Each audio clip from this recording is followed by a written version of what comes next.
I think there is an unspoken element to this conversation, which is that the Americans do not have what the UK has, which is an embassy in Tehran. And having that very sort of literal physical base there in the country gives us a significant advantage. Times Radio's political editor is Kate McCann. Good morning, Kate. Morning. So we know what the IRG stands for, what the initial stands for, but what exactly is it?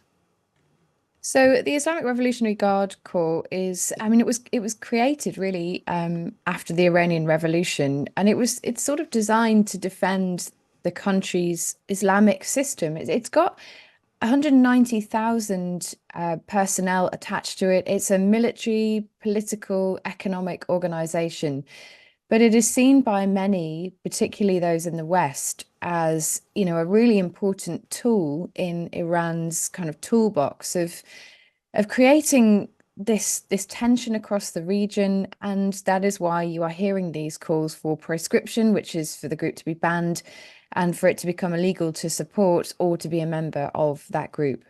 And how big an issue is this inside government? And said some of the names there. Quite a lot of the kind of heat is coming from the backbenches, it seems. Yeah, I think it's worth just unpacking this a little bit. That there have been lots of calls from across the House of Commons, from Tory benches, as you say, but also from opposition for some time now to proscribe this organisation. It comes up fairly regularly, and the government says that, we sanction Iran, we sanction the IRGC, we have made sure that we have eyes on what it is doing as a group, but we don't go as far as prescription. I think some people have always questioned why that is. The answer that you will get from the government, and you heard it there from Laura Farris, is it's essential to keep diplomatic ties open. And David Cameron, Lord Cameron, has said that he's spoken to his counterpart a couple of times in the last week or so.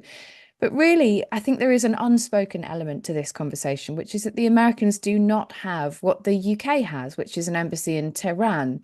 And having that very sort of literal physical base there in the country gives us a significant advantage. It is a space where, yes, we can deliver those diplomatic messages, but it is also, we understand, useful for the security services. And it acts as a listening post, a way for the UK and through the UK, our allies, to understand a lot more closely what is going on the ground there and within, the political system there. And I think removing that, if you think about it from a wider perspective, it would be difficult not just for the UK. We wouldn't be able to deliver those messages anymore in person, but it may also be difficult for our allies too. So it could be, and the UK government will not say this publicly, that there is an understanding internationally that actually this is quite a useful thing to retain.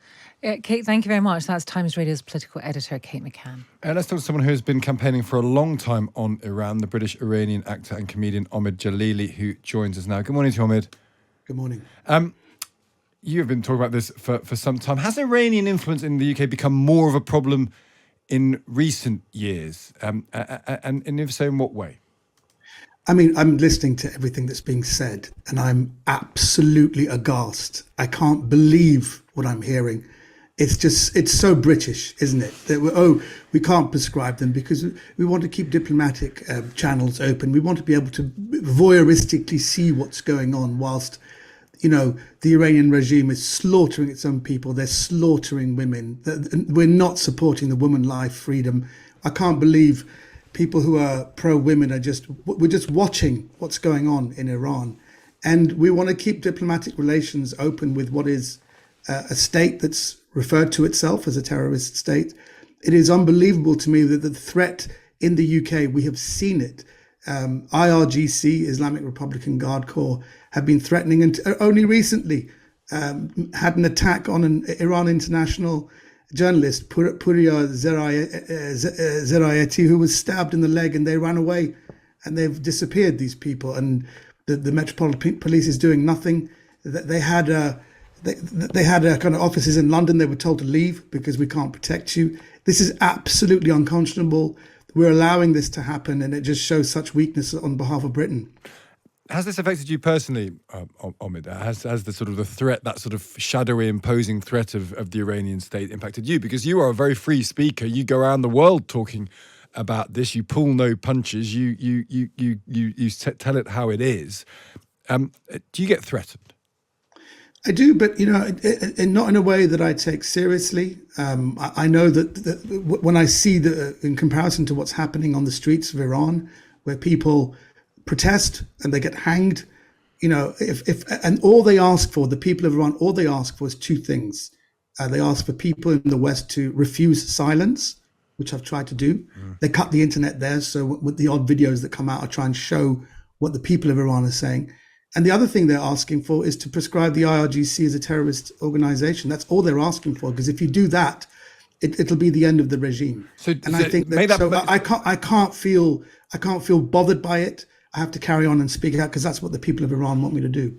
Expand on that point. That's really interesting. The people of Iran that you come into contact with, that you see speaking, they think the prescription of the IRGC actually by Britain would be meaningful. It'd be a meaningful step.